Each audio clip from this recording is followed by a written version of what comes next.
Web of Lies, Chapter 5, Darby.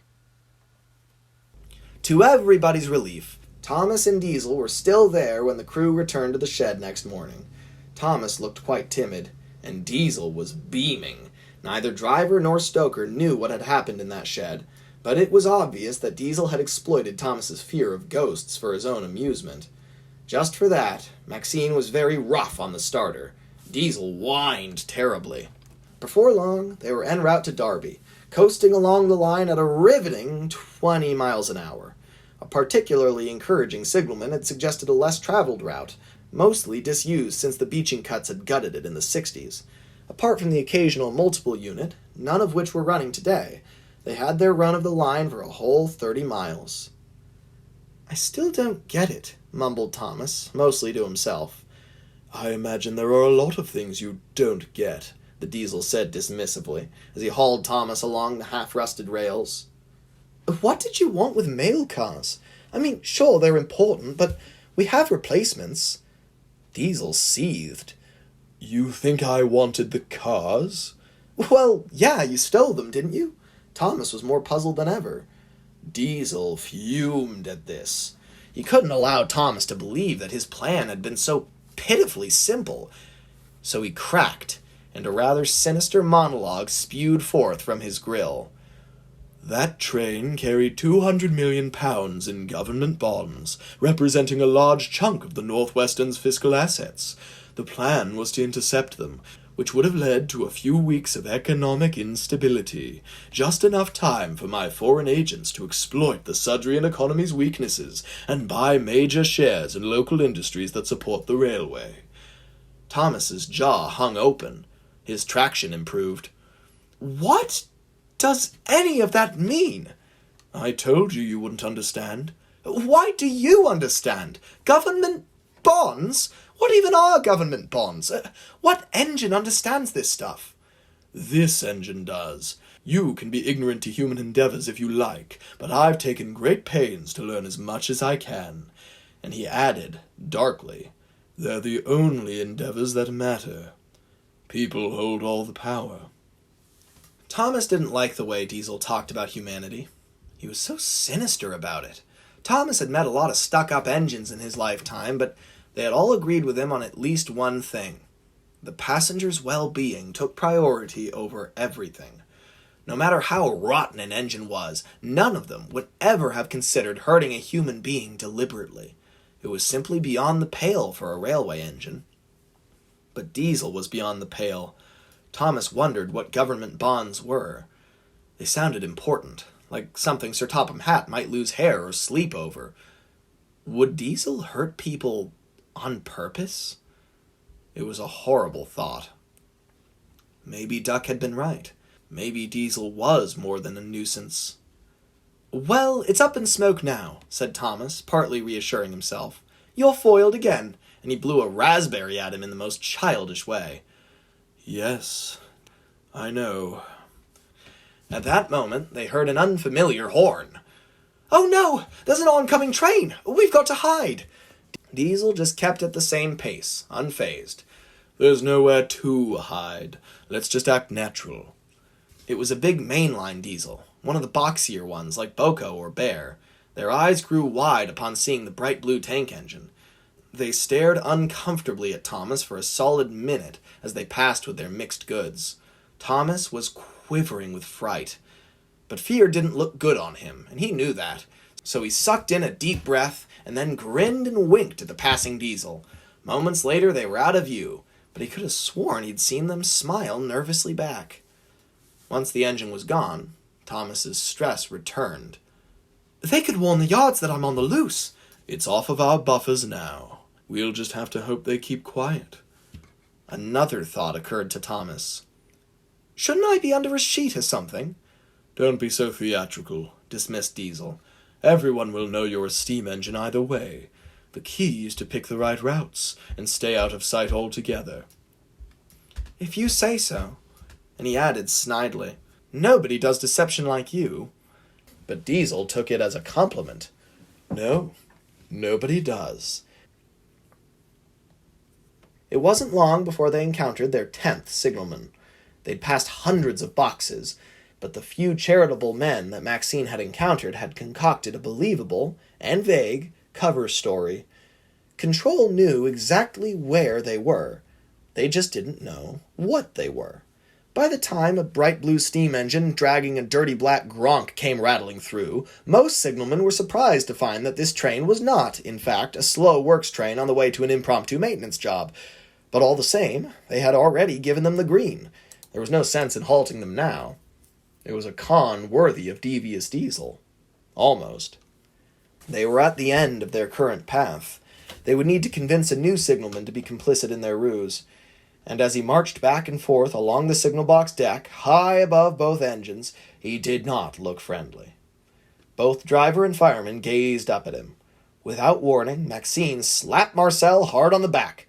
"Well, your turn." "What?" "Well, I've convinced all the others," reminded Maxine. "Why should I have all the fun? And don't you want to try your hand at haggling with an angry signalman already?" "No," Marcel cried bluntly. "Oh, come on, Marcy. You can be convincing when you need to be." And she held the cab door open for them. "You must have something to offer him."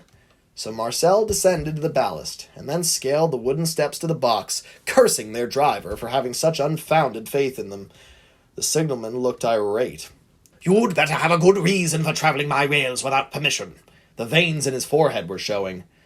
"We're trying to get our engine home, sir," said Marcel sheepishly. "He's right down there." And they stood aside so the signalman could see. "His name is Thomas. Maybe you've heard of him?" "Oh, sure I've heard of him." And the man flicked his hand in a dismissive motion. "Some famous engine from the kids' cartoons. You could be driving the Royal Scot for all I care. If you're not on my timetable, you're not getting through." It seemed they had hit a genuine roadblock. This wasn't working. Marcel just scratched their head, and then thought for a moment. Then, with a cough, they said, "Do you have any debt?" The signalman was dumbfounded. "What?" "Well, you look stressed. Looks like financial stress. I was an accountant for 10 years. I know a thing or two." The signalman abandoned all pretense. "I'm going to level with you. Yes, but my wife doesn't know a thing." "And she'll never have to, if you follow my advice." In less than an hour, Marcel had balanced his books and given him a list of sure-thing investments to pursue. In a week's time, this particular signalman wouldn't be a signalman anymore. He would be retired in luxury. Marcel would never learn of this, of course, because they were off and away toward Southampton, barreling down a clear main line. Thomas had never seen Diesel's mood lighten as much as it did when Darby came into view. His wide eyes and drawn breath would lead you to believe that he had just set his eyes on Stonehenge or the pyramids of Giza, not a grimy, worn-down old works complex. But, to be fair, it was a truly expansive complex. Expansive and incredibly bleak. Thomas felt a chill run up his frame. This was where it had first begun. This was where dieselization had started. This is the place that killed Gordon's family. This is the place that had killed his own family. Thomas had not been very involved in the Battle of the Tractions back in the 60s. That was the big engine's cause. He had been too preoccupied competing with the buses and lorries, desperately trying to keep his branch line relevant and profitable. Dieselization had never been his fight. But even so, he felt something visceral stirring within him, gazing up at the humongous buildings before him. One of them had obviously been an erecting shop for assembling steam engines once upon a time, but it had been refitted and restructured so heavily that it was barely recognizable as such.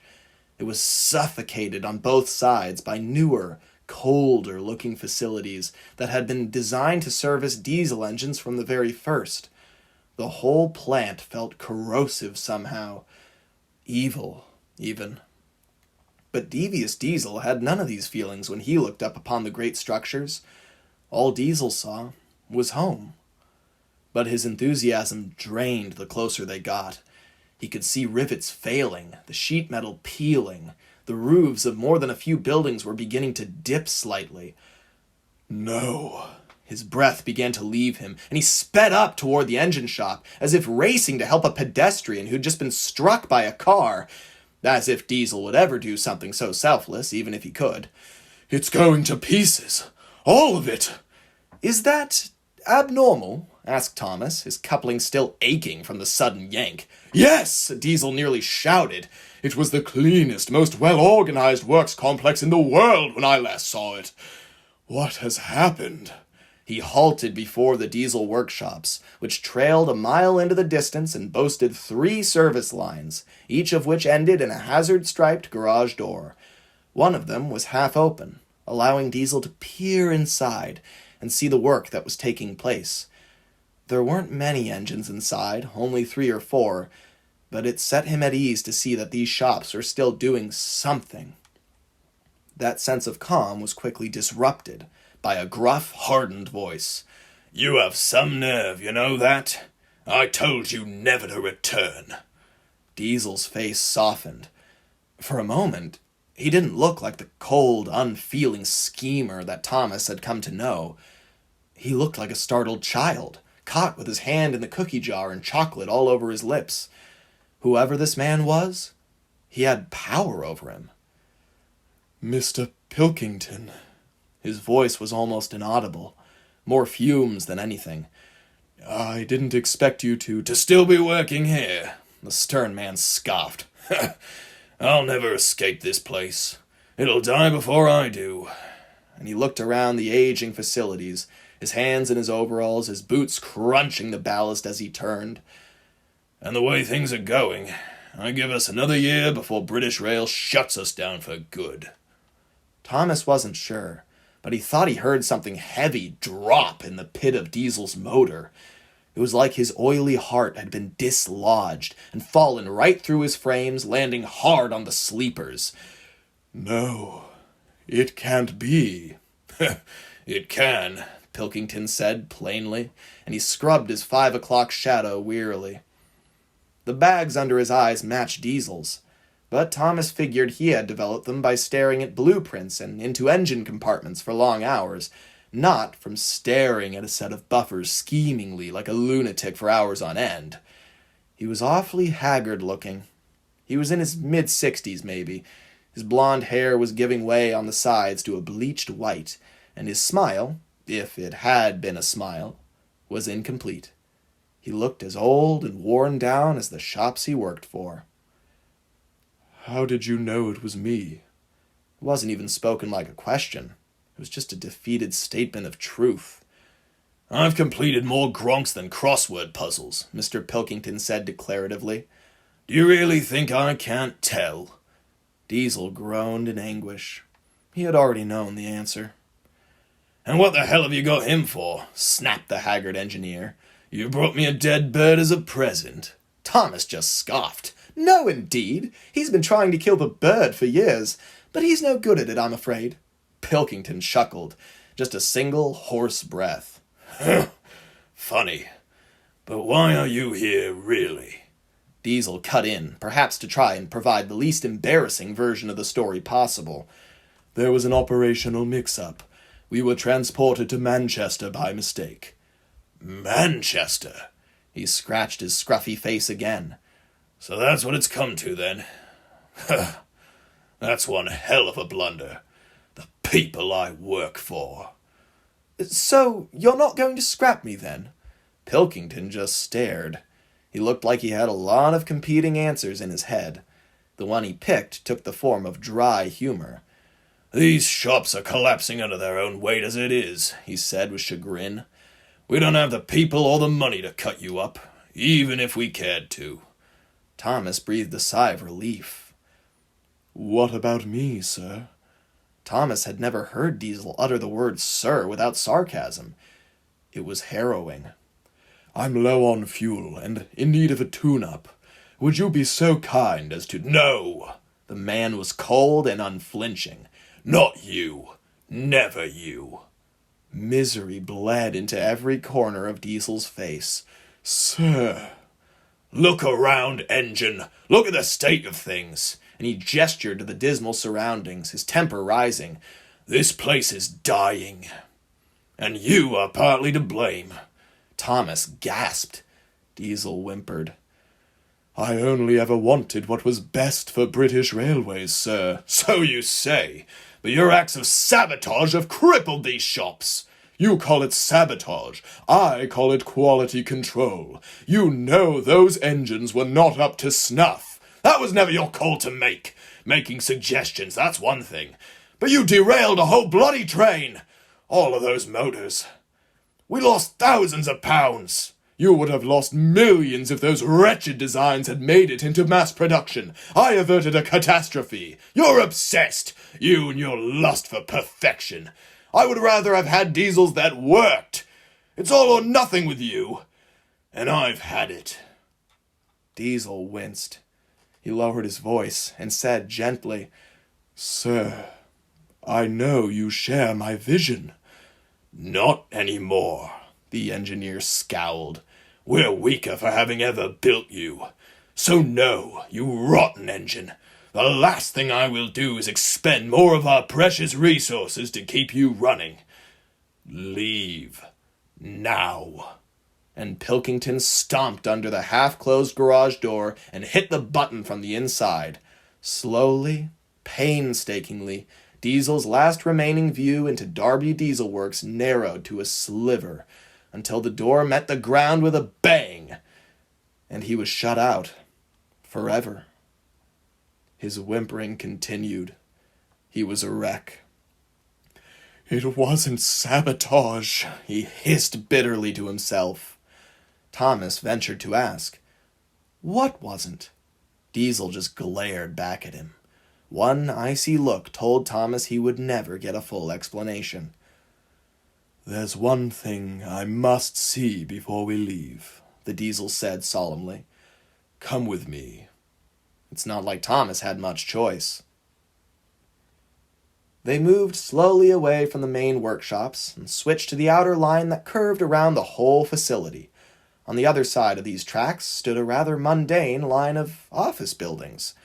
But Diesel's eyes lit up when he saw them. "Take a good look, tank engine," Diesel said with reverence. "Those are the most advanced railway laboratories in all of Britain." "Really?" puzzled Thomas. "They just look like boring old buildings to me." Diesel's face fell. Of course he wouldn't understand. "They weren't designed for style. They were designed for function. That there is the former LMS Research Laboratory, and further down the road you'll find the Railway Technical Centre. This single row of buildings is the design epicenter of the network. They are truly the brain of British railways." Thomas squinted at them. Perhaps that explained why they were so small. Thankfully, Diesel couldn't hear that thought. He carried on proudly. "Within those harrowed halls, countless strides in engineering were made." "And I presume one of those strides was you?" said Thomas, unamused. "Why, of course," the Diesel replied. "The 08 Shunter is the most refined class of locomotive in railway history." It sounded terribly vain to Thomas, but Diesel said it in a tone that implied it was a fact. "Well, how do you figure that?" challenged Thomas. "Our earliest prototypes were constructed in the 1930s. They were refined for decades until they became fit for mass production. Now, there are well over 900 of us." This information was dizzying to Thomas. Not the bit about there being almost 1,000 Gronks. That's something Diesel boasted about regularly. What stunned him was the date. Diesels. As early as the 30s. But diesels weren't a thing until the 50s at least. No way you were in development that long. "My claims of superiority are not hollow, Thomas. They are empirical fact. A lot of very intelligent scientists worked for years to perfect my blueprints. I am a model of efficiency." Thomas couldn't help but notice the wording. Scientists, not engineers. Diesel prioritized logic and reason above everything else. Most engines took pride in their speed or strength. Diesel had no such fixations. He took pride in being the best suited for his designated task. It had nothing to do with the grandeur of what he was, and everything to do with the precision of it. He had been devised in a highly clinical fashion. He was literally a product of a laboratory. Perhaps that was what made him so different. Perhaps that is how he knew so much, more than any engine was ever meant to know. He gazed at the former laboratory buildings once more. "These works have a long history of innovation," Diesel said with considerable pride. "To think that the likes of George Stephenson worked here for a time. Astonishing." Thomas was taken aback. "George Stephenson? You find that astonishing?" "Well, of course. Don't you?" "Of course I do. He's the father of the steam engine, which is why I'd expect you to loathe him." Diesel's face fell. He looked genuinely surprised. "I don't detest steam engines." He said it in the most honest voice Thomas had ever heard him use. "Are you joking?" laughed Thomas. "No," and he grew stern. "I do not detest steam. I detest that it is still in use today. The rocket was a legend, and the man who designed it was a visionary. I have nothing but respect for George Stephenson." And for a moment, the two railway engines fell silent, in honor of a man they both admired equally. It was a camaraderie Thomas never imagined he could have with devious Diesel. "Ever since the Industrial Revolution, this country has toiled away in the pursuit of one magnificent goal, a goal that I have given my life to progress," and his eyes swept over the laboratories again lovingly. "Perfect, uncompromising efficiency in all areas of life, most of all the railways. That is the point of it all. That is my only dream." The twinkle in his eyes. Thomas had never seen it on Diesel's face. But it was familiar. It was the same twinkle Gordon had had when he was talking about the Express, that Duck had when he talked about the Great Western, and that he must have had every time he spoke of his own branch line. A pure, passionate, unadulterated love of something he valued. This was Diesel's one great love, perhaps the only thing he had ever loved. The concept of efficiency itself. And now, he was grieving it. "They're rotting," he said, with great heartache. "They've shut down so many facilities since I was last here, and those that are still open are in a state. How can this happen to Britain's greatest works?" "It happened to Brighton," said Thomas plainly and sadly. "Stepney told me they were torn down years ago. He's right, isn't he?" Diesel's voice wavered, still stricken with grief. "Yes, I've been there. It's all car parks now." Thomas whinged. Stepney had spared him that detail. Then it dawned on Diesel what Thomas's words had meant. "Wait a moment. Are you insinuating that Brighton was the finest works in the world?" Thomas only blushed. He didn't typically indulge in these types of arguments. Gordon and Duck would bicker endlessly about whether Doncaster or Swindon was the superior plant. Thomas had never bothered. He'd rather focus on what he had accomplished than where he had come from. But he did have an opinion, and it was a firmly held opinion. "There has never been anywhere better," he said plainly, though he knew Diesel would never agree. Diesel only spluttered indignantly and returned to his grief. "It isn't fair," he bemoaned, as if he were watching a beautiful creature die before him, like an ailing stag or deer. "Derby is the key to all of this railway's crippling inadequacies. They could fix everything if only they would utilize this place properly." But that was never going to happen. Within 2 years from then, the works would be closed entirely. Another nail in the coffin for devious Diesel's precious dream. Soon Derby was far behind them, the towering rooftops disappearing behind the dense cityscape. Might well be the last time either of them ever saw the place. As they rolled slowly away, Diesel was more sluggish than usual. Thomas couldn't see his face, but he could swear he heard the Diesel sniffling. It sounded as if he was crying.